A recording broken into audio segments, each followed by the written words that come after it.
நம்முடைய பிதாவாகிய கடவுளாலும் நமது அன்பின் கர்த்தர் இயேசு கிறிஸ்துடைய இனிதான நாமத்தினாலும் கூடி வந்திருக்கிறதான சகோதர சகோதரிகளுக்கு அன்பின் வாழ்த்துக்களை முதலாவது நான் தெரிவித்துக் கொள்கிறேன். இந்த நாளிலும் கூட நாம் தியானிக்க இருக்கிற தியானத்தினுடைய பாடம் தெளிக்கப்பட்ட இரத்தம் அப்படிங்கிற ஒரு தலைப்பின் கீழாக ஒரு சிறு தியானம் அல்லது விரிவாக கூட பார்க்கலாம். நேரம் நம்ம அதை கருத்தில் கொண்டு நம்ம எவ்வளோ சீக்கிரம் பார்க்க முடியுமோ அவ்வளோ சீக்கிரம் பார்க்கலாம். தெளிக்கப்பட்ட இரத்தம் அப்படிங்கிறது நம்ம எங்கே பார்த்துருக்க வாய்ப்பு இருக்குது? ஆசாரிப்பு கூடாரத்தில். ஸோ ஆசாரிப்பு கூடாரத்தில் தெளிக்கப்பட்ட இரத்தம் இருக்கும். ஸோ அங்கே என்ன பண்ணுவாங்க அப்படின்னா, ஆசாரிப்பு கூடாரம் அந்த படம் பார்த்துருக்கீங்க. ஏற்கனவே ஆசாரிப்பு கூடாரம்னு எப்படி இருக்குன்னு பார்த்துருக்கீங்களா? அதனுடைய அமைப்பு பார்த்தீங்க அப்படின்னா, வெளிப்பிரகாரம், பிரகாரம், பரிசுத்த ஸ்தலம், மகா பரிசுத்த ஸ்தலம். அந்த காம்பவுண்டுக்குள்ளார இருக்கிறது பிரகாரம், பரிசுத்த ஸ்தலம், மகா பரிசுத்த ஸ்தலம். ஸோ இதுக்குள்ளார நம்ம போகிறதுக்கு நிறைய முறைகள் இருக்குது. என்னென்ன முறைகள் இருக்குது அப்படிங்கும்போது, ஒரு ஒரு ஒரு பிரதான ஆசாரியர் அதுக்கு நியமிக்கப்பட்டிருப்பார். பிரதான ஆசாரியார்னா மனிதனால் தெரிந்து கொள்ளப்பட்ட ஒரு பிரதான ஆசாரியர் அங்கே இருப்பார். அந்த ஆசாரியர் என்ன பண்ணுவார் அப்படின்னா, தன்னை சுத்திகரித்து கொண்டு தன்னை என்ன பண்ணும், அவர் சுத்தமாக வச்சுக்கிட்டு, அவர் ஒரு காளை மற்றும் ஒரு வெள்ளாட்டுக்கடா அவர் எடுத்துட்டு அதுக்கு போகணும். ஃபர்ஸ்ட் அவரை சுத்திகரிச்சுட்டு இந்த பலிகளை செலுத்திட்டு அவர் உள்ளே போகணும்.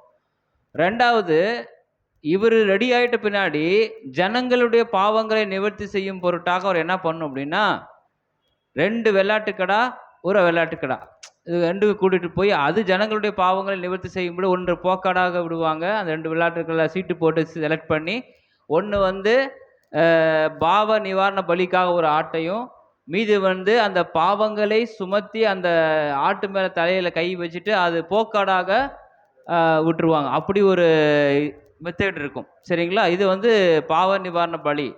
அப்போ நம்ம இது எப்படி கடந்து போகிறது? ஒரு பிரதான ஆசிரியர் தன்னை எப்படி எந்த ட்ரெஸ் போட்டு போகிறது? இப்போ நாமெல்லாம் எதுக்கு சபைக்கு வரோம்? கடவுளுடைய வார்த்தைகளை கேட்கறதுடைய முக்கியத்துவம் என்ன? சபைக்கு நம்ம வரோம் இல்லைங்களா? வாரம் வாரம் வரத்துக்கு எதுக்கு? வரலன்னா கேட்பாங்க அப்படிங்கிறதுக்காகவா? ஆண்டவர் வார்த்தை கேட்கறது எதுக்கு? வீட்டிலே இருக்கலாம் இல்லைங்களா? வீட்டிலே இருந்திருக்கலாம். ஏன் ஆண்டவருடைய வார்த்தை கேட்கறதுக்கு ஒரு இடத்துக்கு கூடி வரும் அப்படின்னா, ஆண்டவருடைய வார்த்தைகளை கேட்கும்போது உள்ளாக பரிசுத்தமாகுது. அது நடக்கையின் மூலமாக வெளியாக பரிசுத்தமாகணும். ஒருவேளை நம்ம கடந்த வாரங்களில் ஏதாவது தப்பு பண்ணியிருந்தோம், அந்த தவறுகள் நிமித்தம் நம்ம என்ன பண்ணுறோம், ஐயோ நம்ம போய் இந்த வாரம் ஆராதனையில் வார்த்தைகளை கேட்டு நம்ம தவறுகளை திருத்தி கொள்றதுக்கு சிறு முயற்சிகளை நாம் மேற்கொள்ளலாம் அப்படின்னு. அப்போது கடவுளுடைய இந்த ஸ்தானத்துக்கு, இந்த இடத்துக்கு வரத்துக்கு ஒரு பரிசுத்த வழி நடத்துதல் தேவைப்படுகிறது. அப்போ நம்ம பரிசுத்தம் இல்லாமல் கடவுளை ஒருவனும் தரிசிப்பதில்லையே. அப்போ ஞாயிற்றுக்கிழமை யாரை தான் பார்க்க வரோம்? ஒருவருடைய முகத்தை ஒருவர் பார்க்கறதுக்கு வரோம். அந்த ஒரு முகத்தை கடவுளுடைய குணங்கள், கடவுளுடைய வெளிப்பாடுகள் காணப்படும்படியாக அந்த காத்திருக்குதல் அல்லது பாவ மன்னிப்பை கடவுளிலிருந்து பெறக்கூடிய ஒரு வாய்ப்பு வார்த்தைகள் மூலமாக கிடைக்கணும் அப்படிங்கிற எண்ணத்தோட வருவோம். சரி, நமக்கு சில சில வசனங்கள் வாயிலாக நாம் பார்க்கலாம். லேவியராகமம் 16ஆம் அதிகாரம் 3ஆம் வசனத்தை நீங்கள் வாசிக்கலாம் பாருங்க. இதுதான் இந்த ஆசாரிப்பு கூட பிரதர் எடுத்துட்டார், பரவாயில்ல, நன்றி. நம்ம வசனத்துக்குள்ள கடந்து போகலாம். ஆரோன் பரிசுத்த ஸ்தலத்துக்குள் பிரவேசிக்க வேண்டிய விதமாவது, இப்போ ஆரோன் அவர் அடிக்கடி நீங்க போகாதீங்க, பரிசுத்த ஸ்தலத்தில் பிரவேசிக்க வேண்டிய விதமாவது வாசிக்கலாம். அவன் ஒரு காளையை பாவ நிவாரண பலியாகவும் ஒரு ஆட்டுக்கடாவை. இந்த வசனத்தினுடைய மேற்பகுதியில் பாருங்க, 3 லேவியராகமம் 16, லேவியராகமம் 16ஆம் அதிகாரம் 3ஆம் வசனம். ஆரோன் பரிசுத்த ஸ்தலத்துக்குள் பிரவேசிக்க வேண்டிய விதமாவது. பரிசுத்த ஸ்தலத்துக்குள்ள போறதா இருந்தா எங்க? அந்த பிக்சருக்குள்ள போங்க. லாங் ஸ்கேல் இருக்கா? அங்க அந்த பைப் ஒன்று இருக்கு, லாங் ஸ்கேல்.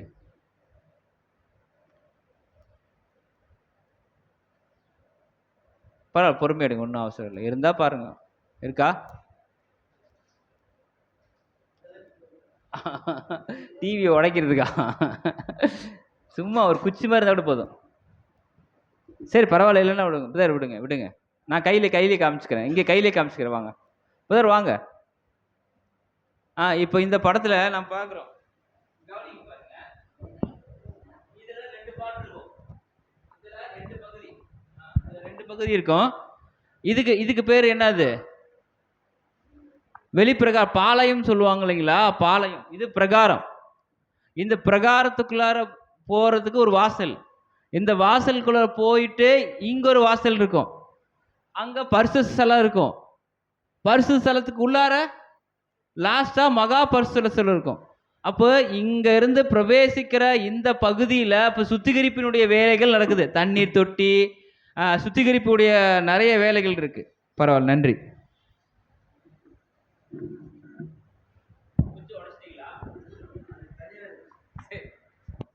குச்சி வைக்கிற தப்பா நினச்சிக்காதீங்க.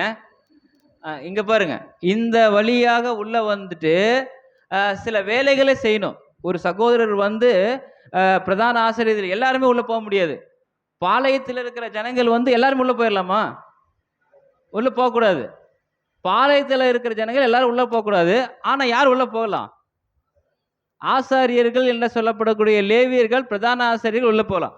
அப்போ இங்கே உள்ளே போகும்போது அவங்க எப்படி போகணும்னா, வாங்க போகலாம் அப்படின்னு சர்ச்சுகள் நம்ம உள்ளே வந்தோம் பார்த்தீங்களா, அப்படிலாம் வர முடியாது.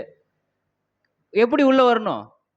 ஆசாரிப்பு கூடாரத்தில் தப்பாக உள்ளே வந்துட்டீங்கன்னா 1ஆம் அதிகாரம், அதுலேயே 1ஆம் வசனம் வாசிங்க. இது அப்படியே பிக்சர் இருக்கட்டும். 16:1. ஆரோனின் 2 குமாரர் கர்த்தருடைய சந்நிதியிலே சேர்ந்து மரித்து போன பின்பு, கர்த்தருடைய சந்நிதியிலே சேர்ந்து மரித்து போன பின்பு செத்து போயிட்டாங்க. மரித்து போன பின்பு கர்த்தர் மோசேயை நோக்கி சொல்றாரு, கிருபாசனத்தின் மேல் ஒரு மேகத்தில் நான் காணப்படுவேன். கிருபாசனத்தின் ஒரு மேகத்திலே நான் காணப்படுவேன். ஆதலால் உன் சகோதரனாகிய ஆரோன் சாகாதபடி, உன் சகோதரனாகிய ஆரோன் சாகாதபடிக்கு. நீங்க எல்லாருமே ஈஸியா நினைச்சிடுறீங்க, சபைக்குள்ள வந்து எல்லாரும் டக்குன்னு உள்ள போயிடலாம் அப்படின்னு. பரிசுத்தம் இல்லாமல் அங்க என்ன பண்ண முடியாது, உள்ள போக முடியாது. என்ன சொல்றாரு? உள்ள என்ன சொல்றாரு அடுத்தது? சாகாதபடிக்கு பரிசுத்த ஸ்தலத்திலே. எந்த ஸ்தலம் இது? இல்ல, இங்க வரலாம் யார் வேணாலும். இந்த கூடாரத்துக்குள்ள 2 பார்ட் இருக்கும். அந்த பார்ட்ல முன்னாடி பார்ட்ல இது பரிசுத்த ஸ்தலம், மகா பரிசுத்தம் அடுத்தது. அந்த பரிசுத்தலத்துக்கு போக என்ன சொல்றாரு? வாசிங்க. திரைக்கு உட்புறத்தில் இருக்கிற பெட்டியின் மேலுள்ள கிருபாசனம். அடிக்கடி வர வேணாம், அதுலயே ஒண்ணுலயே அதேதான். கிருபாசன மூடிக்கு முன்பாக சகல வேலையிலும் வர வேண்டாம். பெட்டியின் மேலுள்ள கிருபாசன மூடிக்கு முன்பாக சகல வேலையிலும் வர வேண்டாம் என்று அவனுக்கு சொல் அப்படிங்கிறார். அப்படின்னா ஒரு பரிசுத்தம் இல்லாமல் அங்க என்ன பண்ண முடியாது அப்படின்னா, ஒரு உள்ளார அந்த இதுக்குள்ளார வர முடியாது. சரி, இப்போ இந்த ஆட்டுக்கு இப்பதான் சொல்றாரு, ஆரோன் நீ எப்படி தெரியுமா வரணும், நீ உள்ள வரதா இருந்தா எப்படி தெரியுமா வரணும், சும்மாலாம் வரக்கூடாது அப்படின்னு தான் ஒரு லிஸ்ட் கொடுக்குறாரு. ஆரோன் என்ன சொல்றாருன்னா, நீ ஒரு காளையையும் ஒரு வெள்ளாட்டுக்கடையாகவும் உனக்காக நீ பலி செலுத்துக்க. ஆரோன் தனக்காகவும் தன் குடும்பத்துக்காகவும் என்ன பண்ண ஒரு பலி செலுத்த சொல்றாரு. இதுதான் உங்களுக்கு அந்த லிஸ்ட் பாக்குறோம். இந்த லிஸ்ட்ல நீங்க ஏற்கனவே எடுத்து வச்சிருக்காரு பிரதர். இதில் நம்ம பார்க்கலாம், இதுக்கு பின்னாடி பார்க்கலாம். அடுத்து நீங்க வசனத்துக்குள்ள போயிருங்க. வசனவாசிங்க. ஆரோன் பரிசுத்த ஸ்தலத்துக்குள் பிரவேசிக்க வேண்டிய விதமாவது, அவன் ஒரு காளையை பாவ நிவாரண பலியாக, ஒரு காளை ஒண்ணு, ஒரு ஆட்டுக்கடாவை, ஒரு ஆட்டுக்கடா, 2 பேர் 2 எடுத்துட்டு வரணும். ஒரு காளை, அது பழுதற்றதா இருக்கணும். ஒரு ஆட்டுக்கடா சர்வாங்க தகன பலியாகவும் செலுத்தி பிரவேசிக்க வேண்டும். எப்படி பிரவேசிக்கணும்? ஆர்வம் நேராக வந்தோடனே நேராக போயிட்டு உள்ள வர, இப்போ சர்ச்சுக்கு நம்ம வரும்போது என்ன பண்ணணும், ஒரு காலையும் ஆட்டுக்கடாவையும் பிடிச்சிட்டு வரணும். அப்படியா? ஆனால் அங்கே போகும்போது எப்படி தான் போனோம், ஒரு பலி செலுத்தாமல் எங்கே போகக்கூடாது, உள்ளே போகக்கூடாது. ஒரு காலை எடுத்துட்டு வரணும், ஒரு ஆட்டுக்குட்டி எடுத்துட்டு வந்துட்டு பிரவேசிக்க வேண்டும். அப்புறம் சும்மா வந்துடலாமா? நம்ம இன்னைக்கு இப்போ கலர் யூனிஃபார்ம்லாம் போட்டுக்கிறோம். இப்போ நம்ம கலர் சட்டை போட்டுக்கிறோம், எல்லாம் போட்டுக்கிறோம். அங்கே என்ன சட்டை தான் போடணும் தெரியுங்களா? பரிசுத்தமான சட்டை தான் போடணுமே தவிர சும்மா ஏதோ ஒரு சட்டையெல்லாம் போட்டு உள்ள போக முடியாது. அதனால தான் இன்னைக்கு சகோதரர் சொல்றாங்க, சில நேரங்கள்ல நீங்க மேலே ஃபுல் ஃபீட்ல மேலே ஏறும்போது நீங்க என்ன சட்டை தான் போட்டுக்கணும், ஒயிட் ஷர்ட் தான். ஏன் அப்படிங்கிறதுக்கு இது ஒரு அடையாளமாக கூட இருக்கலாம். மேபி வாசிக்கலாம். அவன் பரிசுத்தமான சணல் நூல் சட்டையை தரித்து பரிசுத்தமானங்கிற பரிசுத்தத்துக்கு அடையாளம் எது சொல்றோம் நம்ம? ஒயிட் தான். ஸோ ஏன்னா வெள்ளையா இருக்கணும் இல்லைங்களா? வெள்ளையா இருக்கிற அந்த ட்ரெஸ்ஸை போட்டுக்கிட்டு தன் அறைக்கு சணல் நூல் சல்லடத்தை போட்டு சணல் நூல் இடைக்கச்சையை கட்டி சட்டை தரிச்சுக்கணும், இடைக்கச்சையும் தரிச்சுக்கணும். சணல் நூல் பாகை என்ன அர்த்தம்? கொண்டிருக்க தலப்பா வேண்டும். பாகை தரித்து கொண்டிருக்க வேண்டும். அவைகள் பரிசுத்த வஸ்திரங்கள். அதுக்கு பேர் என்ன பேரு? எது சொல்றாரு? சணல் நூல் தரித்த சட்டை, இடைக்கச்சை, பாகை. இதோட தான் எங்க போகணும்? பரிசுத்தலத்து போகணும். இதெல்லாம் பரிசுத்த சட்டை அப்படிங்கிறாரு. அப்புறமேட்டு அவர் என்ன பண்ணவர்? ஜலத்திலே ஸ்நானம் பண்ணி அவைகளை தரித்து கொண்டு குளிக்காம வந்துடக்கூடாது அப்படிங்கிறாரு. அப்போனா கரெக்டா சுத்திகரிப்பின் முறைமைகள்ல அவர் சரியான முறைமைகளை ஃபாலோ பண்ணிட்டு தான் எங்க போகணும்? இந்த பரிசுத்த ஸ்தலத்துக்குள்ள அவர் பிரவேசிக்கணும். இல்லை பரிசுத்த பிரவேசம் என்ன ஆயிடுவாரு? மரணம் அங்க சம்பவிக்கும் அப்படிங்கிறத நம்ம அங்க பாக்குறோம். அப்போ பரிசுத்த ஸ்தலத்தில் பிரவேசிக்கிற வேண்டிய கூடிய வகுப்பார்கள்லாம் யாரு? நாமலாம் யாரு? ஆசாரியர்கள், லேவியர்கள் என்று நம்ம சொன்னாலும் கூட ராஜாக்களாக மாறுவதற்காக அழைக்கப்பட்டிருக்கிற வகுப்பாரு. கரெக்டுங்களா? அப்ப அதுக்கு உண்டான சடங்கு சம்பிரதாயம்னா என்ன சம்பிரதாயம் அப்படின்னா ஒண்ணுமே இல்லை. பரிசுத்தம் இல்லாமல் எங்க போக முடியாது? மகா பரிசுத்தலத்துக்கும் போக முடியாது, பரிசுத்தலத்துக்குள்ள போக முடியாது. பரிசுத்தலத்துக்குள்ள போறதுக்கு சில சம்பிரதாயங்கள், சடங்குகள் இருக்கு. இந்த சடங்குகளுடைய முறைமையே பரிசுத்தம். அதோடைய மெயின் பாடு. இன்னைக்கு நம்ம என்ன பண்றோம்னா ஞாயிற்றுக்கிழமை ஆராதனைக்கு நம்ம வரும்போது எப்படி வரும்? அது ஒரு கால்குலேஷன் மெத்தடு. ஞாயிற்றுக்கிழமை போக்கலாம் யாராவது ஒருத்தர் கேட்பாங்க. இல்லை நமக்கு அப்படிலாம் இல்லை. இது பங்கு பெறுவதனுடைய முக்கியமான நோக்கம் என்னன்னா தன்னைத்தான் முதலாவது சுத்திகரித்து கொண்டு தன்னை நம்பி இருக்கிற பிறரையும் அவங்க என்ன பண்ணணும்? ஆசீர்வதிக்கணும். அதான் பிரதான ஆசாரியனுடைய முக்கியமான வேலை. அப்போ பிரதான ஆசாரியனுடைய முக்கியமான வேலை என்ன பண்றாரு அப்படின்னு பாருங்க. அடுத்தது என்ன பண்றாங்க? இவர் அது மட்டும் செய்யக்கூடாது. ஆரோன்னு இந்த பலியெல்லாம் செலுத்திட்டு வாடி என்ன பண்றாரு பாருங்க, வாசிங்க 5. இஸ்ரவேல் புத்திரராகிய சபையாரிடத்திலே. இப்ப இஸ்ரவேல் புத்திரரிடத்துல சபையாரிடத்துல என்ன பண்ணணும்? அவங்ககிட்ட இருந்து ஒரு விஷயம் வாங்கணும். என்ன? பாவ நிவாரண பலியாக. பாவ நிவாரணம். பாவ நிவாரணம் என்ன அர்த்தம்? பாவ நிவாரணம். பாவம்னா என்ன? நிவாரணம்னா என்ன? சளி நிவாரணம். சளி நிவாரணம் என்ன? சளி நிவாரணி கேள்விப்படுகிறீங்களா? சளியை இல்லாம பண்றதுக்கு பேர் நிவாரணம். கரெக்டா? அதான் அர்த்தம். நிவாரணம்னா என்ன அர்த்தம்? சரிப்படுத்துறது, ஈடு கட்டுறது. புரிஞ்சுங்க? சளி இல்லாம மாத்துறது தான் நிவாரணம். அதான் ஒரு சொல்லுவாங்க பாவ நிவாரணம் அப்படின்னா பாவம் இல்லாமல் செய்யக்கூடியது, பாவத்தை பரிசுத்தப்படுத்தக்கூடியது, பாவத்தை துளைத்து கட்டுவது. அதான் பாவ நிவாரணம். அப்போ ஒரு மனிதன் ஒரு வருட காலம் செய்த அனைத்து தவறுகளையும் சரிப்படுத்திக் கொள்வதற்கு நிவாரணமாக, அதை இல்லாமல் பண்ணுவதற்காக, நம்முடைய அக்கிரமங்கள், நம்முடைய அநியாயங்கள் எல்லாம் இல்லாமல் பண்ணுவதற்காக 2 வேளை அவங்க பழைய ஏற்பாட்டில் செய்யணும். அப்படின்னா அந்த ஒரு வருட கால தவம் எப்படி இருந்திருக்கும் அவங்களுக்கு? இந்த ஒரு 1 ஹவர்ல அல்லது 2 மணி நேரத்துல உங்க பாவங்கள் மன்னிக்கப்பட்டது, அவ்வளவுதான், அதுக்கப்புறம் நினைக்கப்படுவதில்லைன்னு நினைச்சா நமக்கு எப்படி இருக்கும்? இந்த ஞாயிற்றுக்கிழமை வந்துட்டீங்க, இந்த ஞாயிற்றுக்கிழமை வந்தோடனே நீங்க கரெக்டா ஒரு 2 மணிக்கு வீட்டுக்கு போயிறீங்கன்னு வச்சுக்கோங்க. இந்த 2 மணிக்கு முன்னாடி வரைக்கும் இருக்க உங்களுடைய எல்லா பாவங்கள் 2 மணிக்கு அப்புறமேட்டு இருக்கவே இருக்காது. அப்படின்னு நம்மளுக்கு எப்படி இருக்கும்? எவ்வளவு பெரிய சந்தோஷம்! வாரம் என்ன பண்ணிடுவோம் நம்ம? பெரிய ஆச்சரியம் இல்லைங்களா? 2 மணிக்கு மேல உங்க பாவங்கள் நினைக்கப்படுவதில்லை, அதை பற்றி யோசிப்பதில்லை. ஆனா அதுதான் மெத்தடு. வாரம் சபைக்கு வருது மெத்தடுன்னா உங்கள் பாவங்கள் மன்னிக்கப்பட்டு பரிசுத்த வார்த்தைகளை கேட்கும் போது அது இல்லாமற் பண்ணு மறுபடியும் புதுப்பித்தல் நடைபெறுகிறது. அதனுடைய முக்கியமான பர்பஸ் அதுதான். அப்ப என்ன வசனம் வாசிச்சு கண்ணி பண்ணுங்க. 2 வெள்ளாட்டு கடாக்களையும் சர்வாங்க தகன பலியாக ஒரு ஆட்டு கடாவையும்.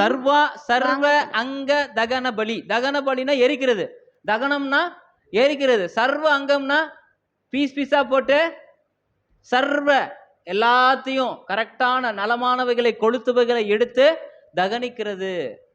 புரியுதுங்களா? அடுத்தது அது வாசிங்க. பின்பு ஆரோன் தனக்காகவும். இப்ப அந்த தனக்காகவுங்கிறது காலை வெள்ளாட்டுக்கடா சொல்றோம் பாத்தீங்களா? தனக்காகவும் தன் வீட்டாருக்காகவும் பாவ நிவர்த்தி செய்யும்படிக்கு தன்னுடைய பாவ நிவாரண பலியின் காளையை சேர பண்ணி அந்த 2 வெள்ளாட்டுக் கடாக்களையும் கொண்டு வந்து ம் ஆசரிப்பு கூடார வாசலிலே கர்த்தருடைய சந்நிதியில் நிறுத்தி ம் அந்த 2 வெள்ளாட்டுக் கடாக்களையும் குறித்து அந்த 2 வெள்ளாட்டு கடாவில் ஒரு சீட்டு போட்டு, ஒரு வெள்ளாட்டு கடா கர்த்தருக்கென்று சீட்டு போட்டு விழுந்த ஒரு ஆடு, இன்னொன்று போக்காடா. இந்த இதெல்லாம் உங்களுக்கு தெரியும் நினைக்கிறேன். அப்போ இது வேணாம். அதுக்கப்புறம் 10 வாசிங்க. போக்காடாக விடப்பட சீட்டு விழுந்த வெள்ளாட்டுக் கடாவை அதை கொண்டு பாவ நிவர்த்தி உண்டாக்கவும் அதை போக்காடாக வனாந்தரத்திலே போகவிடவும் கர்த்தருடைய சந்நிதியில் உயிரோடே நிறுத்தி ம் பின்பு ஆரோன் தனக்காகவும் தன் வீட்டாருக்காகவும் போதும். 13 வாசிங்க. 13 அதிலேயே 13.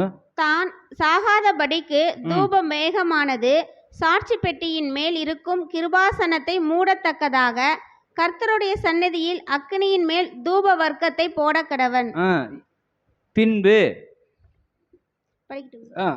பின்பு காளையின் இரத்தத்திலே கொஞ்சம் எடுத்து கீழ்ப்புறமாக நின்று இப்போ இங்க கவனிக்கலாம். இப்போ நம்ம கவனிக்க வேண்டிய விஷயம் என்னன்னா, காளையினுடைய ரத்தம். காளையினுடைய ரத்தம். இப்போ அந்த காளையுடைய ரத்தம் வரணும்னா எப்படி வரும்? டியூப்ல வச்சு சருவனா வந்துருமா? அது என்ன பண்ணும்? நல்லா யோசனை. ஒரு கொள்ளுமையான கடாவை தெரிந்து கொண்டு அந்த அந்த அந்த காளை என்ன பண்ணும்? வெட்டி அதோட ரத்தத்தை எடுத்து, இது ப்ரொசீஜர். அப்போ ரத்தத்தில் என்னென்ன இருக்கு அப்படிங்கிறது உங்களுக்கு தெரியுமா? ரத்தத்தில் என்னென்ன இருக்கு? ரத்தத்தில் டீட்டெயில்ஸ் நீங்கள் போய் நீங்கள் கூகுள்லேயோ அல்லது வேறு எங்கேயாவது அந்த என்சைக்ளோபீடியில நீங்கள் செக் பண்ணீங்க அப்படின்னா, ரத்தத்தில் என்ன இருக்குதுன்னா ஆர்பிசி, டபிள்யூபிசின்னு சொல்லுவாங்க. அதாவது வெள்ளை அணுக்கள், சிவப்பணுக்கள். அப்புறம் நம்மகிட்ட இந்த வெள்ளை அணுக்கள் குறைஞ்சா என்ன ப்ராப்ளம் வரும், அதிகமாச்சா என்ன ப்ராப்ளம் வரும்னு எல்லாத்துக்கும் நமக்கு தெரியும். அப்போது ரத்தத்தில் இருக்கக்கூடிய அடுக்குகள், தட்டுகள் இதெல்லாம் என்ன பண்ணும்? இந்த ரத்தம் தான் என்ன பண்ணுது? எல்லா இடத்துக்கும் போய் உடலில் இருக்கிற எல்லா பிரச்சனையும் சரி பண்ணுது. அது தெரியுங்களா? ஒருவேளை ரத்த ஓட்டம் இல்லை அப்படின்னா என்ன ஆயிரும்? ஒரு கை இதில் ரத்த ஓட்டம் இல்லைன்னா இந்த கை என்ன ஆயிரும்? ஒரு பேராலிசிஸ் வந்துச்சுன்னா இதில் என்ன இல்லை? ரத்த ஓட்டம் ப்ராப்பராக இல்லைனா இந்த கை செயல் இழந்துடும். அப்போ ரத்த ஓட்டம் செயல்னா என்ன ஆகும்? அந்த பகுதியே ஜீவனற்றதாக மாறிவிடுகிறது என்பது நம்ம அங்கே பார்க்குறோம். ஒருவேளை மூளைக்கு போகக்கூடிய ரத்தம் சரியாக போகல என்ன ஆயிடுவார்? அவர் கோமாவுக்கு போயிடுவார். அப்போது ரத்தம் வந்து ப்ராப்பராக இருக்கும். அப்போது ஒரு இடத்துல நோயினால் பாதிக்கப்பட்ட ஒரு பகுதியை எது சரிப்படுத்துது? இந்த ரத்தம் தான் போய் வெள்ளை அணுக்களை அனுப்பி என்ன பண்ணும்? நோய் எதிர்ப்பு கொடுத்து அந்த பகுதியில் இருக்கிற செல்லுகளுக்கு உயிர் கொடுத்து, அது ஜீவனை கொடுத்து அது காப்பாற்றிடும். அப்போ நமக்கு வரக்கூடிய எதிரிகளை, நோய் கிருமிகளை எதிர்க்கக்கூடியது எது? ரத்தம். ரத்தத்தில் இருக்கக்கூடிய வெள்ளை அணுக்கள். அப்போ ரத்தம் என்ன பண்ணுது அப்படின்னா, அதனால தான் ரத்தத்துக்கு உண்டான வேலைகளை நீங்கள் கரெக்டாக சாப்பிடுங்க, அது எலும்பு மஜ்ஜையிலேருந்து உருவாகுது, இந்த ரத்தத்தை சரியாக பண்ணணும். அப்படிப்பட்ட ரத்தத்தை எடுத்து எங்கே பண்ணணும்? ஜனங்கள் மேலே தெளிக்கணும். இப்போ நம்ம தண்ணி தெளித்து தான் பார்த்துருப்போம். நமக்கு இப்போ தீர்த்தம் தெளிக்குன்னு சொல்கிறாங்க இல்லைங்களா? தண்ணி தெளிக்கிறது. ஆனால் இங்கே எதை தெளிக்கணும்? அந்த வசனம் வாசிங்க. 14ங்களா? பின்பு காளையின் இரத்தத்திலே கொஞ்சம் எடுத்து கீழ்ப்புறமாக நின்று தன் விரலினால் கிருபாசனத்தை 16 வாசிங்க. அதெல்லாம் ஏற்கனவே உங்களுக்கு பாடத்தில் நீங்கள் ஃபாலோ கிளாஸில் கேட்டிருப்பீங்க. 16 வாசிக்கலாம். இஸ்ரவேல் புத்திரருடைய இப்போ இஸ்ரவேல் புத்திரருடைய தீட்டுகளின் நிமித்தமும் அவர்களுடைய சகல பாவங்களினாலும் உண்டான அவர்களுடைய மீறுதல்களின் நிமித்தமும் பரிசுத்த ஸ்தலத்திற்காக பிராயச்சித்தம் செய்து. பிராயச்சித்தம் என்ன அர்த்தம்? பரிகாரம். பிராயச்சித்தம் என்ன அர்த்தம்? பரிகாரம்னா தெரியும் நினைக்கிறேன். இதுக்கு ஈடு அது, இதுக்கு பதிலாக அது அப்படிங்கிற மாதிரி. அவர்களிடத்தில் அவர்களுடைய தீட்டுகளுக்குள்ளே நிற்கிற ஆசரிப்பு கூடாரத்திற்காகவும் அப்படியே செய்ய கடவன். அப்போ பாவ நிவர்த்திக்காக எது தெளிக்கப்படுகிறது? எது பலியாகுது? ஒரு காளை, ஒரு ஆடு அங்க பலியாகுது. அந்த ரத்தம் எடுத்து அங்க தெளிக்கப்படுகிறது என்று பார்க்கிறோம். அப்போ நமக்கு என்னன்னா, இதுல என்ன புரிஞ்சுக்கிறோம் அப்படின்னா, ஒரு ப்ரொசீஜர்ல எவ்வளோ பெரிய விஷயங்கள் இருக்குது பாருங்க. இதில் நிறைய நீங்கள் லேவியராகம் 16ஆம் அதிகாரம் மட்டும் ஒரு முறை வாசிச்சு பாருங்க. 31 வாசிக்கலாம் பாருங்க. லேவியராகம் 16ஆம் அதிகாரம் 31வது வசனத்தை நீங்க கவனமா கேளுங்க. உங்களுக்கு அது விசேஷித்த ஓய்வு நாள். உங்களுக்கு அது என்னது? விசேஷித்த ஓய்வு நாள். அதிலே உங்கள் ஆத்துமாக்களை தாழ்மைப்படுத்த கடவீர்கள். ம் இது நித்திய கட்டளை. இது நித்திய கட்டளை. அப்போ இந்த இது வந்து நம்ம எங்க அப்ளை பண்ணலாம்? நம்ம எங்க அப்ளை பண்ணணும்? நமக்கு வரக்கூடிய ராபோஜனமாகிய அந்த ராபோஜன நாட்களுக்கு முன்பதாக இது ஒரு ஆயத்த பாடமாக எடுத்துக்கொள்ளலாம். அப்ப இந்த ராபோஜன நாள்ல நம்ம என்ன பண்ணணும்? அதுக்காக காத்திருக்கணுமா, காத்திருக்க கூடாதா? ஏன்னா அந்த நாளுக்கு அப்புறம் நம்முடைய பாவங்கள் என்ன ஆகுறது இல்லை, நினைக்கப்படுகிறது இல்லை, அது மறக்கப்படுகிறது. மறக்கப்படுகிறது. உங்கள் பாவங்கள் சிவேரென்றிருந்தாலும் உறைந்த மலையை போல் வெண்மையாகும், அது ரத்தாம்பரம் சிவப்பாக பஞ்சை போலாகும் சொல்லி வசனம் எல்லாம் இருக்கு. அதே போல இந்த காலை இவைகளுடைய ரத்தம் வந்து ஒரு மனிதனுடைய பாவங்களை சுத்திகரிக்கக்கூடிய வல்லமை பெற்றதா இருந்துச்சு. எப்போ? ஒரு குறிப்பிட்ட காலங்கள் வரைக்கும் அப்படிங்கிறது நம்ம அங்கே பார்க்கிறோம். சரி, இப்போ நம்ம வசனத்துக்குள்ள நம்ம கடந்து போகிறோம். இது வந்து ஒரு சின்ன ஒரு லிங்க். இதனுடைய லிங்க் எங்கே இருக்குது அப்படின்னா, எபிரேயர் 9ஆம் அதிகாரம் மற்றும் 10ஆம் அதிகாரத்திலோட லிங்க், இதனுடைய லிங்க் இருக்கும். நம்ம அது பின்னாடி நம்ம பார்க்க போகிறோம். இப்போ உங்களுக்கு புரியுதுன்னு நினைக்கிறேன். ஒரு பரிசுத்த ஸ்தலத்துக்குள்ளே பிரவேசிக்கும் போது அந்த மைண்டு எப்படி இருக்கும் அப்படின்னா, நம்முடைய பாவங்கள் மன்னிக்கப்பட வேண்டும், அது மறக்கப்பட வேண்டும், அதற்காக நம்மளை பரிசுத்தப்படுத்திக் கொள்ள வேண்டும் என்ற எண்ணம் வந்து வார வாரம் நமக்கு இருக்கணும். அது பாஸ் ஓவர் அன்னைக்கு மட்டும் இருக்கக்கூடாது. அது எப்படி இருக்கணும்?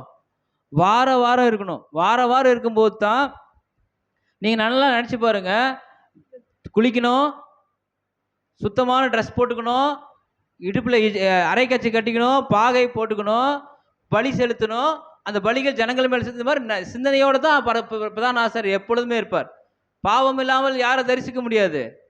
பிதாவை தரிசிக்க முடியாதுங்கிற எண்ணம் எப்பொழுதும் நம்மளுக்கு. ஒருவேளை நம்ம பாவம் வந்துச்சுன்னா அதுக்கு ஒரு ரெமெடி கண்டுபிடிச்சே இருக்கணும். இல்லையா நாம் பாவத்துக்குள்ளே மாட்டிட்டு வெளியில் போயிடுவோம் அப்படிங்கிறது புரிஞ்சுக்கணும். சரி, ஒரு வசனம் நம்ம வாசிக்கலாம். எபிரேயர் 12ஆம் அதிகாரம் 14வது வசனத்தை நம்ம வாசிக்கும்போது சில விஷயங்களை புரிந்து கொள்ளலாம். எபிரேயர் 12ஆம் அதிகாரம் 14வது வசனம். 14. யாவரோடும் சமாதானமாய் இருக்கவும். ஒரு பாயிண்ட் வைக்கிறாரு. யாவரோடும் எப்படி இருக்கணும்? எங்க சமாதானமா இருக்கிறோம் நம்ம? யாவரோடனா நம்ம சபைக்கு வரவங்களோட மட்டுமா? சபைக்கு வரவங்களோட மட்டும் சமாதானமா இருப்பாங்க, மற்றவங்க எல்லாத்தையும் சண்டை போட்டுருங்க. ஒருத்தரோட மாட்டோம். ஏன்னா அவங்க சபையே இல்லைங்க. சபையே இல்லாத எல்லாத்திட்டையும் எப்படி வேணா இருப்பேங்க. அப்படி இல்லை. அங்கே வசனம் என்ன போட்டிருக்குது? சபையாரோடு சமாதானமா இருக்குன்னு சொல்லி போடல, யாவரோடும் சமாதானம் இருக்கவும் பரிசுத்தம் உள்ளவர்களாய் இருக்கவும் நாடுங்கள். இது ரெண்டும் இருக்கணும். சமாதானமாகவே இருக்கணும், பரிசுத்தம் உள்ளவர்களாக இருக்கவும் நாடுங்கள். இது ரெண்டு வேலையை நம்ம தொடர்ந்து செய்யும் போது மட்டும்தான் ஆசீர்வாதங்களை சபையில பெற்றுக்கொள்ள முடியும். இது இல்லாம சபைக்கு வருதுல ஒரு பிரயோஜனம் இல்லை. என்னையும் சேர்த்து நான் சொல்றேன், உங்களுக்கு சொல்லல, பொதுவா நமக்கு தான் அது. பரிசுத்தம் ரொம்ப முக்கியம். அப்புறம் வசனம் என்ன சொல்லுது? பரிசுத்தம் இல்லாமல் ஒருவனும் கர்த்தரை தரிசிப்பதில்லையே. அதுதாங்க பாயிண்ட். நம்ம அப்போ பரிசுத்த வாழ்வை வாழ்வதற்கு எதுக்கு அப்படின்னா, பரலோக வாய்ப்புகள் பிரவேசிக்கும் என்று விரும்புகிறவர்கள் தான் சபைக்கு வரணும். நம்மலாம் எதுக்கு சபைக்கு வரணும்? எல்லாம் அவங்கவுங்க வீட்டில் நல்லா வேலை செஞ்சு, நீங்கள் ஞாயிற்றுக்கிழமை நல்லா கறி எடுத்து நல்லா நல்லா அரைச்சி வச்சு நல்லா மசாலா போட்டு சொல்லும் போதே போயிடலாமான்னு தோணும். நல்லா சாப்பிட்டு வீட்டில் இருக்கலாம்ல, இருக்கலாம். ஏன் வரணும் சபைக்கு? சில வார்த்தைகளை கேட்டு ஏதாவது வார்த்தைகளை நம்மளை பரிசுத்தப்படுத்தி கொண்டு எப்படியாவது எங்கே போயிடலாம்? பரலோகத்துக்கு போயிடலாம். அப்படி தான் நம்ம நினைக்கிறோம். அப்படி இல்லையா? இவனுங்க தொல்லை வரதாக போல வரலன்னா ஃபோன் பண்ணிடுவானுங்க அப்படிங்கிற மாதிரிலாம் நம்ம சபைக்கு வரக்கூடாது. அதனுடைய பர்பஸ் அது இல்லை, அதனுடைய வேலை அது இல்லை. நாம் பரிசுத்தமாக்கி எங்கே போகணும்? பரலோகம் போகணும். சரிங்களா? இது நமக்கு பாடம் வாசிக்கலாம். அடுத்து 12:4 வாசிக்கலாம். நம்ம என்ன எந்த அளவுக்கு போராடுறோம் பாவத்துக்கு அப்படிங்கிறது ஒரு வசனம் இருக்கும் பாருங்க. பாவத்திற்கு விரோதமாய் போராடுகிறதில் ரத்தம் சிந்தப்பட்ட தக்கதாக நீங்கள் இன்னும் எதிர்த்து நிற்கவில்லையே. இது நீங்களே விளக்கம் கொடுங்க. கம்மியான பேர் தான் இருக்கீங்க, நீங்களே விளக்கம் கொடுங்க. என்ன அர்த்தம் அது?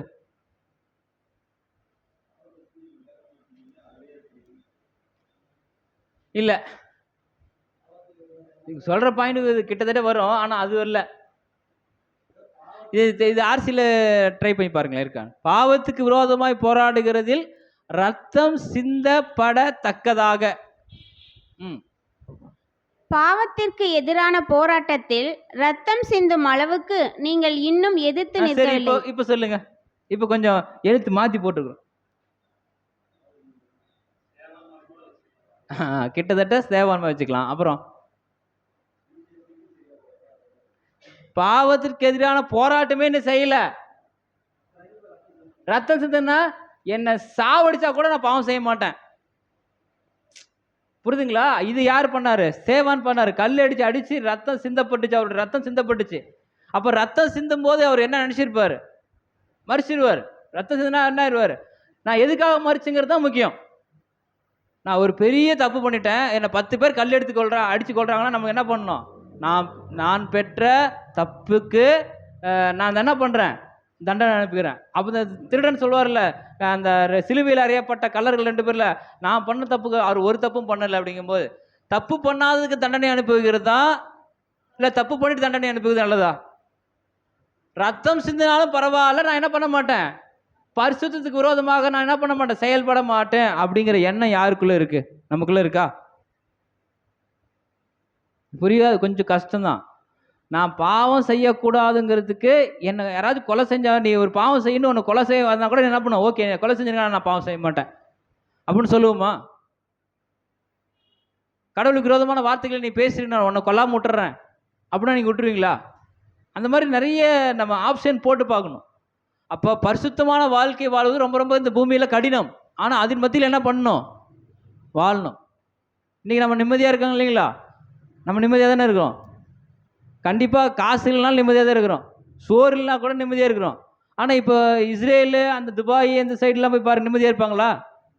சோறு போது மண்டையில் குண்டு விழுந்துருமான்னு தெரியலையே. நிம்மதி இருக்கா? நாளைக்கு என்ன நடக்குதுன்னு தெரியாமல் அங்கே என்ன பண்ணிட்டு இருக்காங்க? வாழ்ந்துட்டு இருக்கிறாங்க. ஆனால் நமக்கு நிம்மதியான தூக்கம், நிம்மதியான ஒரு ஆனால் பாவம் செஞ்சிடும். இப்போ பரிசுத்தமானதுங்கிறது பிரயாசத்தினாலே கிடைக்குமே தவிர நம்ம பிரயாசப்படாமல் அது கிடைக்காது அப்படின்றது புரிந்து கொள்ள வேண்டும். அதனால ரத்தம் சிந்தப்படத்தளவுக்கு இன்னைக்கு என்ன பண்ணல? அந்த பாவத்துக்கு எதிர்த்து நீங்க நிற்கல. நின்னா தானே அது ரத்தம் சிந்த அளவுக்கு கூடிய போராட்டம் வருங்கிறார். அப்போ நம்ம அதிகமாக பரிசுத்தத்துக்கு நேராக கடந்து போகும்போது நம்ம கண்டிப்பாக கடவுள் கிருபை செய்வார் என்பதை நம்ம அங்கே புரிந்து கொள்ள வேண்டும். சரி, நமக்கு இன்னொரு பாயிண்ட்டுக்கெல்லாம் போகலாம். எபிரேயர் 9ஆம் அதிகாரம் மற்றும் 10ஆம் அதிகாரத்தில் சில வசனங்களை நம்ம பார்க்கலாம். பழைய ஏற்பாட்டில் நம்ம ஏற்கனவே உங்களுக்கு சொன்னோம், ஒரு மனிதனுடைய பாவத்தை நிவர்த்தி செய்யக்கூடியது எது எது? முன்ன சொன்னல, காளை, வெள்ளாட்டுக்கடா. காளை, வெள்ளாட்டுக்கடா இவைகளுடைய ரத்தம் ஒரு மனிதனுடைய பாவங்களை பரிசுத்தமாக்குமானால் அப்படிங்கிற பாயிண்ட்டுக்குள்ள மைண்டுக்குள்ள வச்சுங்க. பழைய ஏற்பாட்டில் ஆசாரிப்பு கூடாரத்தில் இஸ்ரவேல் ஜனங்களுடைய அனைத்து பாவங்களையும் மன்னிக்கூடியது எது அப்படின்னு ஒரு கேள்வி கேட்டா, காளை, வெள்ளாட்டுக்கடாவினுடைய ரத்தம். அது என்ன பண்ணுது? அது தெளிக்கப்படும் போது அந்த பாவ நிவாரண நாளில் பாவ நிவர்த்தி செய்யப்படுகிறது. இப்போ வாசிக்கலாம். எபிரேயர் 9ஆம் அதிகாரம் எடுத்துக்கோங்க. எபிரேயர் 9:1. அன்றியும் முதலாம் உடன்படிக்கையானது ஆராதனைக்கேற்ற முறைமைகளும் பூமிக்குரிய பழைய ஏற்பாட்டில் பார்க்கிறோம். அடுத்தது பூமிக்குரிய பரிசுத்த ஸ்தலமும் உடையதாய் இருந்தது. எப்படியெனில் ஒரு கூடாரம் உண்டாக்கப்பட்டிருந்தது. அதெல்லாம் ஸ்கிப் ஆக்கி ஒரு நிமிஷம் நான் எடுத்துக்கிறேன். எபிரேயர்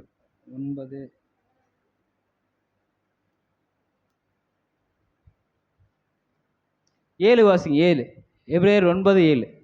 இரண்டாம் கூடாரத்திலே பிரதான ஆசாரியன் இரண்டாம் கூடாரத்திலே பிரதான ஆசாரியன் மாத்திரம் வருஷத்திற்கு ஒரு தரம் ரத்தத்தோட பிரவேசி. எப்படி போனவர்? எங்க கொண்டு போனவரு? எப்படி போனவரு? ரத்தத்தோட. அந்த ரத்தம் யாருடையது?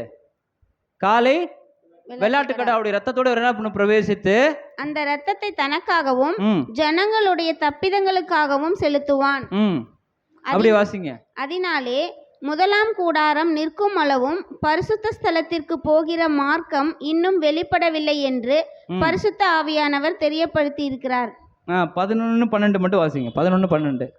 கிறிஸ்துவானவர் வரப்போகிற நன்மைகளுக்குரிய பிரதான ஆசாரியராய் வெளிப்பட்டு கிறிஸ்துவானவர் வரப்போகிற நன்மைகளுக்குரிய பிரதான ஆசாரியராய் வெளிப்பட்டு கையினால் செய்யப்பட்டதாகிய ஆ, இந்த சிருஷ்டி சம்பந்தமான கூடாரத்தின் வழியாக அல்ல, ம், பெரிதும் உத்தமமான கூடாரத்தின் வழியாகவும் ம், வெள்ளாட்டுக்கடா இளங்காளை இவைகளுடைய இரத்தத்தினாலே அல்ல, தம்முடைய சொந்த இரத்தத்தினாலும் ஒரே தரம் மகா பரிசுத்த ஸ்தலத்திலே பிரவேசித்து நித்திய மீட்பை உண்டு பண்ணினார். இப்போ இது வசனம் இங்கே வாசிச்சிங்க. இப்போ அந்த படத்துக்குள்ளே போங்க முதல்.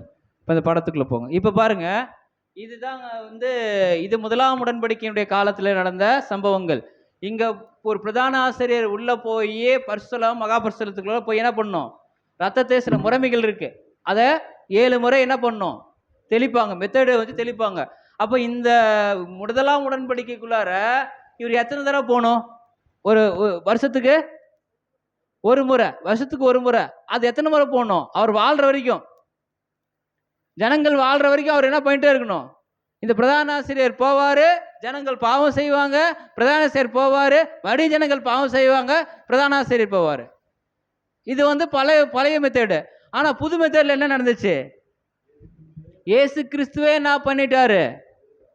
அவரே உள்ள போயிட்டாரு. எங்க போயிட்டாரு? மகா பரிசுத்தலத்துக்குள்ள போயிட்டு ஜனங்களுடைய பாத்தீங்களா, இந்த உள்ள இருக்கிற இந்த இந்த பாருங்க, இந்த மோஸ்ட் ஹோலி பிளேஸ் இங்கேயே போயிட்டாரு. இது உள்ளார போயிட்டு, இதுக்குள்ளார போயிட்டு, இங்க போயிட்டார். அப்போ அவரே பிரதான ஆசாரியரா என்னவா இருக்காரு? உள்ள போயிட்டாரு.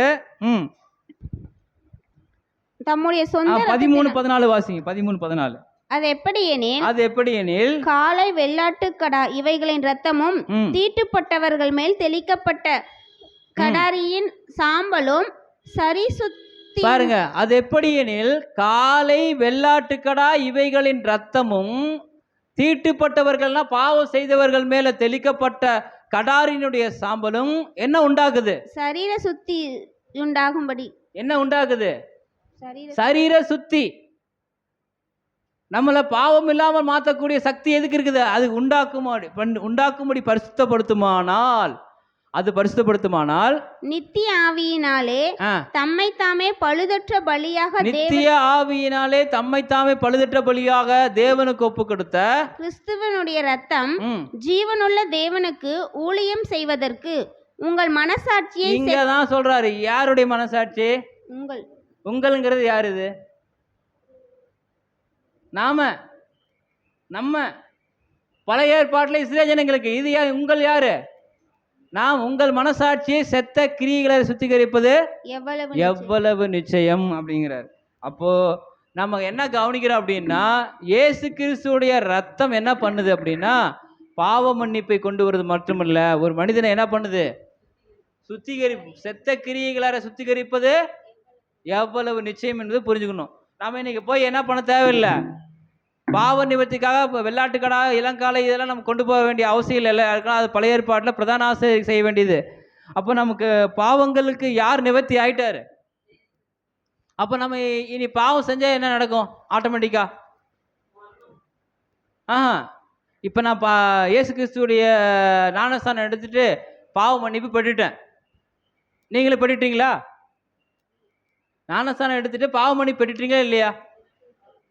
இதுவே இன்னும் ரொம்ப நாளாக எனக்கு குழப்பமாகவே இருக்குது. பாவ மன்னிப்பு ஆச்சா இல்லையான்னு எனக்கு தெரியல. பாவ மன்னிப்பு ஆச்சா இல்லையா? நம்ம சபையில் தான் வசனம் என்ன சொல்லுதுன்னா, ஆம்னா ஆம்னு சொல்லுங்க, இல்லைன்னா இல்லைன்னு சொல்லுங்க. ஆமா இல்லை, ஆமா இல்லை அப்படி சொல்லாதீங்க. ஆம்னா ஆம், இல்லைன்னா இல்லை.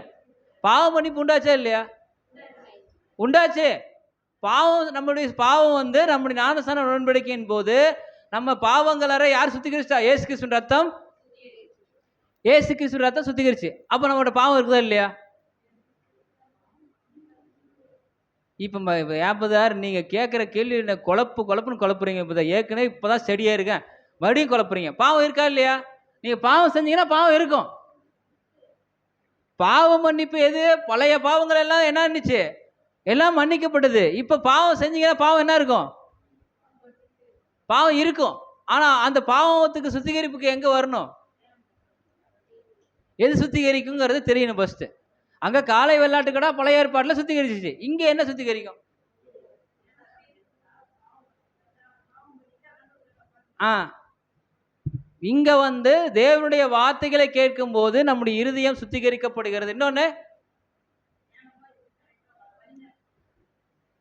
வருஷத்துக்கு ஒரு முறை அனுசரிக்கக்கூடிய ராபோஜனத்தன்று நம்முடைய பாவங்கள் அங்க என்ன பண்ணுது?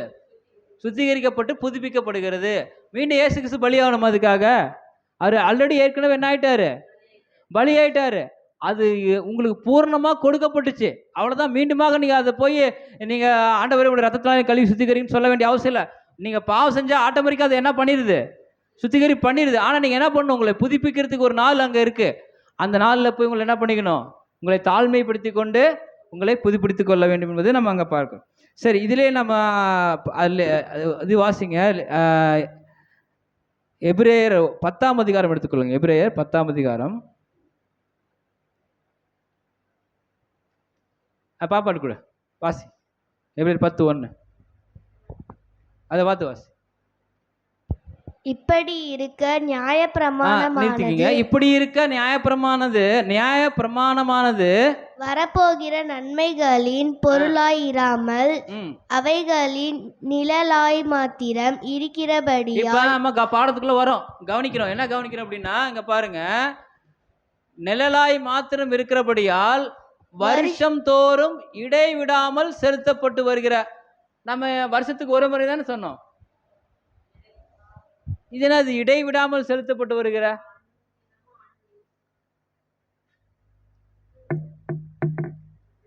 வாத்தியார் மாதிரி ஆயிருவேன் நான்.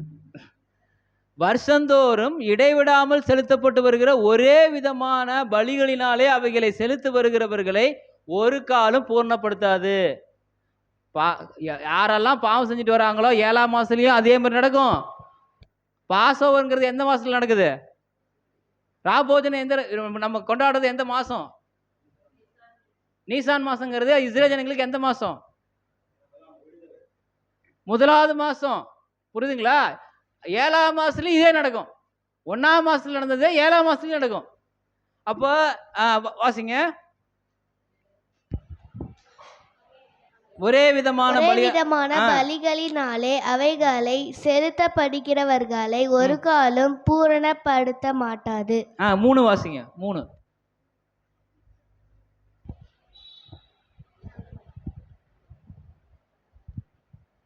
அப்படி நிறுத்தப்படாதபடியால் பாவங்கள் காலை பலியாயிருச்சு, வெள்ளாட்டுக்கடா பலியாயிருச்சு, ரத்தம் சிந்துபட்டுச்சு. அப்போனா பாவம் இருக்கக்கூடாது தானே? ஆனால் அது ஏன் மடியும் பாவம் பலி செலுத்துறாங்க? பாவங்கள். இப்போ நம்ம கேள்வி கேட்டோன்னே என்ன சொன்னீங்க? பாவம் இருக்கா? இருக்கு, இல்லை அப்படின்னு சொல்றோம் இல்லைங்களா? அதே தான். பாவங்கள் உண்டென்று அவைகளினால். பாவங்கள் ஏற்கனவே போன வருஷம் நம்ம கழுவி சுத்திகரிச்சாச்சு. மறுபடி இந்த வருஷம் வரும்போது பாவம் இருக்கு. அப்போ இந்த வருஷம் என்ன பண்ணணும்? அந்த காலை வெள்ளாட்டுக்கடா பலியாகணும். அதனால என்ன? பாவங்கள் உண்டு அவைகளாலே வருஷந்தோறும் நினைவு கூறுதல் உண்டாயிற்று. அடுத்து 4. அல்லாமலும் காலை வெள்ளாட்டுக்கடா இவைகளுடைய இரத்தம் பாவங்களை நிவர்த்தி செய்யப்பட மாட்டாது. நிவர்த்தி செய்ய மாட்டாதே. ரத்தம் பாவம். இந்த பாருங்க, காலை வெள்ளாட்டுக்கடா இவங்களுடைய ரத்தம் என்ன பண்ணாது? பாவங்கள் நிவர்த்தி செய்யுமா? மாட்டாதுன்ட்டார். ஏன்னா இது என்ன பண்ணிட்டாங்கன்னா, இவங்க பழக்கமாக வச்சுட்டாங்க. நீங்கள் என்ன பண்ணுறீங்க தெரியுமா? பாவம் செய்ய வேண்டியது காளையை வெட்ட வேண்டியது, பாவம் செய்ய வேண்டியது ஆட்டை வெட்ட வேண்டியது. இதே வேலையை என்ன பண்ணாங்க? கன்னியூவாக பண்ண ஆரம்பிச்சிட்டாங்க பழைய ஏற்பாட்டில். அதனால என்ன பண்ணார் அப்படின்னா, அது வசனம் பாருங்க. 8 வாசிங்க. 8. எபிரேயர் 10:8. எபிரேயர் 10:8. நியாயப்பிரமாணத்தின்படி செலுத்தப்பட்டு வருகிற பலிகளை குறித்து மேற்சொல்லியபடி பலியையும் காணிக்கையும் பண்ணிட்டாரு கடவுள். அவருடைய வார்த்தையில் தெளிவா சொல்லிட்டாரு. செலுத்தப்பட்டு வர பலி, காலை வெள்ளாட்டுக்கிற பலி பற்றி பலியையும் காணிக்கையும் சர்வாங்க தகன பலிகளையும் பாவ நிவாரண பலிகளையும் என்ன பண்ணல? நீ விரும்பவில்லை, அது எனக்கு தேவையில்லைன்ட்டார். அவைகள் உமக்கு பிரியமானதல்ல என்று என்ன சொன்ன பின்பு அப்ப என்ன ஆயிடுச்சு? காலை வெள்ளாட்டுக்கடா இவைகள்ல அவர் என்ன ஆயிட்டார்? வெறுக்க ஆரம்பிச்சிட்டாரு. இது வேண்டாம் அப்படின்னு அவர் வெறுக்க ஆரம்பிச்சிட்டாரு. அப்போதான் இயேசு கிறிஸ்துவுடைய ரத்தம் என்ன பண்ணுதுன்னா 10 வாசிக்கலாமா? எபிரேயர் 10:10. இயேசு கிறிஸ்துவினுடைய சரீரம் ஒரே தரம் பலியிடப்பட்டதினாலே அந்த சித்தத்தின்படி நாம் எத்தனை பரிசுத்தமாக்கப்பட்டிருக்கிறோம். தடவை பலி ஆயிடுச்சு? வருஷந்தோறும் பலி ஆயிட்டே இருக்கிறது இல்லை. இது ஒரே தரம் பலியிடப்பட்டதுனாலே அந்த சித்தத்தின்படி நாம் பரிசுத்தமாக்கப்பட்டிருக்கிறோம். இதுதாங்க சிம்பிள் லாஜிக். நான் நிறைய இது டீப்பாக எடுக்கலாம், அந்த அளவுக்கு நம்மளுக்கு தேவையில்லை. இப்போ நம்ம என்னன்னா, இப்போ நம்ம பாயிண்ட்குள்ளே வரலாம். காலை வெள்ளாட்டுக்கடாவுடைய ரத்தத்தை காட்டிலும் இயேசு கிறிஸ்துவ ரத்தம் பெரிதானதா இல்லையா? பெரிதானது. அப்ப அந்த பெரிதான ரத்தம் நம்மளை சுத்திகரிக்குமா சுத்திகரிக்காதா? பாவங்கள் செய்த பாவங்களுக்கும் செய்ய இருக்க பாவங்களுக்கும் அது என்ன பண்ணும்? செய்த பாவங்களுக்கும் செய்யவிருக்கும் பாவங்களுக்கு அது சுத்திகரிப்பு தருமா தராதா? தரும். புரியுதுங்களா? ஆனா அதுக்கு நம்முடைய மனசாட்சி எப்படிப்பட்ட மனசாட்சியா இருக்குது என்பது தான் அங்க பார்க்கிறோம். அந்த மனசாட்சி பாவ மன்னிப்பை பெற வேண்டும் என்று விரும்பினுச்சுன்னா அந்த பாவ மன்னிப்பை என்ன பண்ணும்? ஆட்டோமேட்டிக்கா வந்துடும். ஆட்டோமேட்டிக்காக அந்த ப்ராசஸ்க்குள்ளே நம்ம வந்துடும் அப்படிங்கிறத நம்ம புரிஞ்சுக்கிறோம். சரி, எபிரேயர் 12:24 நம்ம வாசிக்கலாம் பாருங்கள். எபிரேயர் 12ஆம் அதிகாரம் 24வது வசனத்தை நம்ம வாசிக்கலாம்.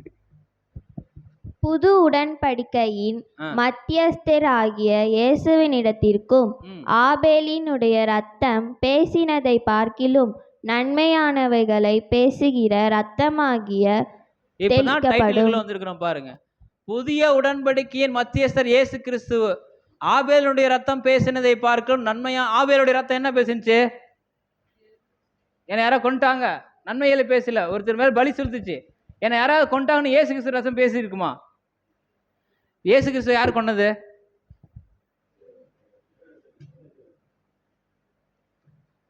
நான் உங்களை ஓங்கி ஒரு கணத்துல அடிக்கிறேன், நீங்க யார் அடிச்சுன்னு சொன்னா என்ன சொல்லுவீங்க? இப்போ நான் உங்களுக்கு சரி, நீங்கள் என்ன கணத்தில் அடிக்கிறீங்க, நான் என்ன கேட்குறேன், என்னை யார் அடிச்சுன்னு இப்போ மற்றவங்க கேட்க மாட்டேன். இவர் என்னை அடிச்சிட்டாருங்க, அது இவர் என்னை ஓங்கி இந்த கணத்தில் வேகமாக அடிச்சிட்டாருன்னு சொல்லுமா இல்லையா? அடித்தவங்க மேலே நம்ம என்ன பண்ணுறோம்? குற்றம் சொல்கிறோம். இப்போ இயேசு கிறிஸ்து யார் கொண்டதுன்னு அவர் தெரியுமா தெரியாதா? ஆனால் அவர் சொன்னாரா? சொல்லலை. அந்த ரத்தம் சிந்தப்படுதில்லை, என்ன இல்லை? மற்றவர்கள் மேல் குற்றம் சுமத்துக்கிற இல்ல. ஆபேலுடைய ரத்தம் என்ன பேசி என்ன எங்க அண்ணன் தம்பி என்ன பண்ணிட்டான்? கொன்னுட்டான். ஒருவேளை இது சேவானுடைய ரத்தம் கூட என்ன இருக்கும்? பேசியிருக்கலாம். அது சிந்தப்பட்டுச்சு, ரத்தம் சிந்தப்பட்டுச்சு. பார்த்தீங்களா? அப்ப இங்க பாருங்க, ஆபேலுடைய ரத்தம் பேசினதை பார்க்கலாம் நன்மையானவைகளை பேசுகிற ரத்தமாகிய தெளிக்கப்படும் ரத்தம் இயேசு கிறிஸ்துடைய ரத்தம். இயேசு கிறிஸ்துடைய ரத்தம் சிந்தப்பட்டது நம்முடைய குறைகளுக்காகத்தான், நம்ம அக்கிரமங்களுக்காகத்தான், மற்றவர்களுடைய மீறுதலுக்காகத்தான். அதுக்காக சிந்தப்பட்ட ரத்தத்தில் நீங்க என்ன பண்ணிருக்கிறீங்க? வந்து சேர்ந்துருக்கிறீங்க. இயேசு கிறிஸ்துவ ரத்தத்தில் தெளிக்கப்பட்ட அந்த ரத்தத்தில் நீங்க வந்து சேர்ந்துக்கனால உங்க பாவங்கள் என்ன ஆயிருது? மன்னிக்கப்பட்டு இருக்குது. அது உங்கள் மேல குற்றம் சுமத்தாது. நீங்க உங்களுக்காக நான் மரிச்சிருக்கிறேன்னு அது என்ன பண்ணாது? குற்றம் சுமத்தா. உங்கள் பாவங்களை இது என்ன பண்ணும்? மன்னிக்கும். அதனுடைய வல்லமை அப்படிப்பட்டது அந்த ரத்தத்துக்கு அப்படிங்கிற விஷயத்த நம்ம எப்பயுமே அது பண்ணிக்கணும். மத்தேயு 26:28 நீங்கள் வாசிக்கலாம். மத்தேயு 26:28. அது பாவம் பண்ணி புண்டாகும்படி அநேகருக்காக சிந்தப்படுகிற புது உடன்படிக்கைக்குரிய என்னுடைய இரத்தமாய் இருக்கிறது. இந்த ரத்தம் சும்மா இல்லைங்க. எது உண்டாக்குது? பாவ மன்னிப்பு உண்டாக்குது. அநேகருக்காக, கிறிஸ்துவர்களுக்காக மட்டுமில்லை, யாரெல்லாம் இந்த ரத்தத்தின் மேல் விசுவாசம் வைக்கிறார்களோ, இயேசு கிறிஸ்துடைய ரத்தம் பாவங்களை மன்னிக்கும் கூடிய யாரெல்லாம் விசுவாசிக்கிறாங்களோ அந்த ரத்தம் கண்டிப்பாக பாவ மன்னிப்பு என்ன பண்ணுது? தரக்கூடியதாக இருக்கிறது. காலை வெள்ளாட்டுக்கடாவுடைய ரத்தத்தை காட்டிலும் இது எப்படிப்பட்ட ரத்தம்? பெரிய ரத்தம், விலையேறப்பட்ட ரத்தமா இருக்குது என்று பார்க்கிறோம். சரி, 1 பேதுரு 1ஆம் அதிகாரம் 2ஆம் வசனத்தை நீங்க வாசிக்கலாம். 1 பேதுரு 1ஆம் அதிகாரம் 2வது வசனத்தை நீங்க வாசிக்கலாம். பிதாவாகிய தேவனுடைய முன்னறிவின்படியே ஆவியானவரின் பரிசுத்தமாக்குதலினாலே கீழ்ப்படிதலுக்கும் இயேசு கிறிஸ்துவினுடைய இரத்த தெளிக்கப்படுதலுக்கும் தெரிந்து கொண்ட இது ஒரு டைட்டிலா எழுதுறாரு. பிதாவாகிய தேவனுடைய முன்னறிவின்படி சொல்லி போட்டு இயேசு கிறிஸ்துவனுடைய ரத்தம் தெளிக்கப்படுதலுக்கும். நம்மலாம் யார்கிட்ட வந்திருக்கிறோம்? இயேசு கிறிஸ்து மட்டுமா வந்துக்கிறோம். அது கரெக்டு. அந்த இது மெயின் பர்பஸ். பாடத்தை தலைப்பு என்ன? ரத்தம் தெளிக்கப்படுதல், ரத்தம் தெளிக்கப்படுதல்லாம் எங்க தான் நடந்துச்சு? பழைய ஏற்பாட்டில் தான் நடந்துச்சு. அந்த ரத்தம் தெளிக்கப்படுது மடி எங்க நடக்குது? புதிய ஏற்பாட்டில். ஏன்னா எனக்காக ரத்தத்தை சிந்தினவர் யாரு? கர்த்தர் இயேசு கிறிஸ்து. அந்த ரத்தத்தில் யாரெல்லாம் போயிருக்கிறோம்? யாரெல்லாம் விசுவாசிக்கிறோமோ அவங்கெல்லாம் அவர் இடத்துல போயிருக்கிறோம். தெரிந்து கொள்ளப்பட்ட பரதேசிகளுக்கு எழுதுகிறார் கிருபையும் சமாதானம். பரதேசினா கெட்ட வார்த்தை கிடையாது, சுதேசி சொல்றேன் இல்லைங்களா? சுதேசியானவன். அதே போல பரதேசிங்கன்னா பரம் என்றால் அந்த அந்த இடத்துல தங்கக்கூடியவர்கள், ஒரு ஒரு ஒரு இடத்தை விட்டு ஒரு இடத்துல தங்கக்கூடியவர்கள், பிரவேசிக்கக்கூடியவர்கள், யாத்திரை பண்ணக்கூடியவர்கள், அந்த மாதிரி நிறைய பொருள்படக்கூடிய அது அது ஒரு இடத்துல வசிக்கக்கூடியவர்களை பற்றி பேசுது. அப்போ நம்ம பார்க்குறோம், மோசே பழைய ஏற்பாட்டு காலத்தில் ஜனங்களுக்கு மத்தியஸ்தராக இருந்து வேலை பார்த்தாரு, கரெக்டாக இல்லைங்களா? மீடியேட்டராக இருந்தார். ஆரோனும் அப்படி தான் இருந்தார். ஆனால் இயேசு கிறிஸ்து நமக்கு யாரு?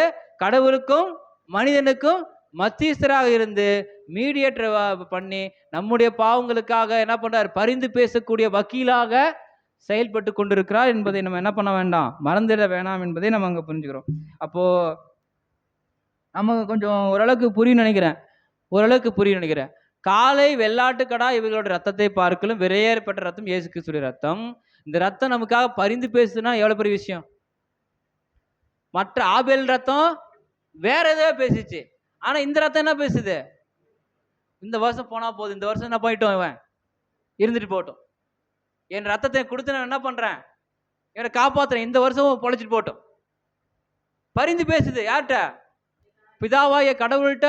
இந்த ஒரு வருஷம் இருந்துட்டு போயிட்டு போறான், இந்த ஒரு வருஷம் இருக்கட்டும், அடுத்த வருஷம் ஏதோ ஒரு வேளை மனம் திரும்பி நல்லவனா மாறிட்டானா பரவாயில்ல அப்படின்னு பரிந்து பேசக்கூடிய ரத்தத்தையும் தெளிக்கப்பட்ட அந்த ரத்தத்துக்கிட்ட நீங்க என்ன பண்ணிருக்கிறீங்க? வந்து இருக்கிறீங்க. அப்ப நீங்க என்ன பண்ண வேண்டியது இல்லை, பயப்பட வேண்டிய அவசியம் இல்லை என்பது நான் பார்க்குறோம். சங்கீதம் 103:4, 103:14.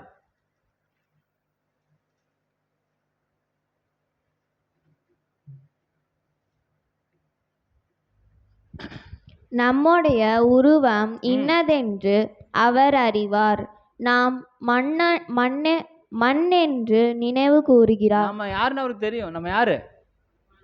நீ என்ன பண்ணணும்னு எனக்கு தெரியாதா? உன்னை உருவாக்கினதே யாரு? நான் தானே. நீங்க ஏற்கனவே கேள்விப்பட்டிருப்பீங்களா? ஒரு பொருளை செய்யறவனுக்கு அது என்னென்ன மிஸ்டேக் நடக்குன்னு தெரியுமா தெரியாதா? ஒரு வீடு கட்டுறவனுக்கு எங்க ஃபால்ட் வரும்னு தெரியுமா தெரியாதா? ஒரு பெரிய கட்டடம் கட்டுறாரு, அந்த கட்டடம் திடீர்னு விரிசல் விழுந்துச்சு, இவ்வளோ காசு கொடுத்து கட்டடம் கட்டின விரிசல் விழுந்துச்சு அப்படின்னு சொன்னா, ஏங்க இது விரிசல் விடுங்க, இது வந்து ஏர் உள்ள பூந்துருக்காங்க விரிசல் ஆயிடுச்சு சொல்றானா இல்லைங்களா? வீடு கட்டுறவனுக்கு என்ன பிரச்சனை தெரியுமா தெரியாதா? அதே போல நம்மள மண்ணிலிருந்து உருவாக்கின கடவுளுக்கு என்ன, இவனுக்கு என்ன பிரச்சனை தெரியுமா தெரியாதா? இவன் ஏன் பாவம் செய்யறான், எதனால பாவம் செய்யறான், ஏன் இப்படி பாவம் செய்யறான், இதுக்கப்புறம் செய்வானா செய்ய மாட்டானா, இல்ல செய்யாமல் இருப்பானா அப்படிங்கிற A to Z யாருக்கு தெரியும்? கடவுளுக்கு தெரியுங்க. அதனால நம்மளை என்ன பண்றாரு, நீங்க மண்ணுன்னு அவரை பெருசா நம்ம நினைக்கல, நம்ம யாருன்னு நினைக்கிறாரு? மண்ணு. இவன் மண்ணிலிருந்து உருவாக்கி இருக்கிறான், இவன் என்ன பண்ணுவான்னு எனக்கு நல்லாவே தெரியும். அதனாலதான் அவர் என்ன பண்றாரு, குமாரனை அனுப்பி இவங்க பாவங்களுக்கு நிவர்த்தி அவர் ரத்தம் தான், அந்த ரத்தத்தை கழுவி என்ன பண்ணுங்க, சுத்திகரிப்பு உண்டு பண்ணுங்க அப்படிங்கிறாரு. ஆனா நம்ம என்ன பண்ணணும், நாம என்ன பண்ணணும்? இப்படிப்பட்ட ரத்தம் கொடுக்காது, நாம என்ன பண்ணணும் அப்படின்னா வசனம் வாசிக்கலாம். 1 யோவான் 1:9. 1 யோவான் 1:9. 1 யோவான் 1:9. நம்முடைய பாவங்களை நாம் அறிக்கையிட்டால் பண்ணணும். நாம மறைச்சு வைக்க கூடாது. நம்முடைய பாவங்கள் நம்ம என்ன பண்ணிட கூடாது, ஒளிச்சு வைக்க கூடாது, மறைச்சு வைக்க கூடாது. அறிக்கையிட்டால் பாவங்களை நமக்கு மன்னித்து அறிக்கையிடணும். பாவங்களை நாம் அறிக்கையிட்டால் பாவங்களை நமக்கு மன்னித்து எல்லா அநியாயம் நியாயம்னா என்னதான், அநியாயம்னு என்ன அர்த்தம்? நம்ம என்னைக்குமே நியாயம் செய்யவே மாட்டோம், அநியாயம் தான் செய்யணும்னு அர்த்தமா? அநியாயமும் செய்யறோமா இல்லைங்களா? நியாயம் இல்லாத எல்லா விஷயங்களுக்கு பேர் அநியாயம் நீக்கி நம்மை சுத்திகரிப்பதற்கு அவர் எப்படி இருக்கிறாரு? உண்மையும் நீதியும் உள்ளவரா இருக்கிறார் என்பதை நாம் புரிந்து கொள்ள வேண்டும். அப்போ இன்னைக்கு பார்க்கும்போது என் சுமை ரொம்ப பெருசா இருக்கு அப்படின்னு நீங்க நினைக்க வேண்டாம். என்னுடைய பாவங்கள் ரொம்ப பெருசா இருக்கு, இது யாராலுமே என்ன பண்ண முடியாது, மன்னிக்க முடியாது நீங்க நினைக்க வேண்டாம். என்ன பண்ணலாம்? அறிக்கை செய்தா மன்னிப்பு உண்டு. அறிக்கை செஞ்சீங்களா மன்னிப்பு உண்டு. எபிரேயர் 4:15. எபிரேயர் 4:15 இதோட நம்ம முடிச்சுக்கலாம். எபிரேயர் 4:15. ம். நம்முடைய பலவீனங்களை குறித்து நம்முடைய நீங்க ஐயோ என் பிரச்சனை உங்களுக்கு என்னன்னே தெரியாது பிரதர், நீங்க பாட்டு ஏதோ ஒன்று பேசிட்டு போயிடுறீங்க, என்னுடைய பிரச்சனையில் நீங்க இருந்தால் தான் உங்களுக்கு தெரியும் அப்படின்னு நீங்க சொல்ல முடியாது. நம்முடைய பலவீனங்களை குறித்து பரிதபிக்க கூடாதா? பரிதபிக்க கூடாதுன்னு என்ன அர்த்தம்? ஐயோ உங்க பிரச்சனை என்னன்னு எனக்கு தெரியும்பா, எனக்கு எல்லாம் புரியும் அப்படிங்கிறதா பரிதபிக்க கூடாத. பிரதான ஆசாரியர் பரிதபிக்க கூடிய நமக்கு யார் இருக்கிறாங்க? பரிதபிக்க கூடாது இல்ல, பரிதபிக்க கூடிய பிரதான ஆசிரியர் நமக்கு இருக்கிறாரு. எல்லா விதத்திலும் இந்த பிரச்சனை எனக்கெல்லாம் இல்லைன்னு சொல்ல முடியாது, எல்லா பிரச்சனையும் அவர் இருந்துச்சு. நம்மை போல் சோதிக்கப்பட்டும் பாவம் இல்லாதவராய் அங்கதான் இருக்கிறாரு. இவர்கிட்ட என்ன இல்ல? பாவம் இல்லாதவரா இருக்கிறனால தான் பாவத்தை என்ன பண்ண முடியும்? மன்னிக்க முடியும். பாவம் இல்லாதவரா இருக்கிற பிரதான ஆசாரியரே நமக்கு இருக்கிறார்.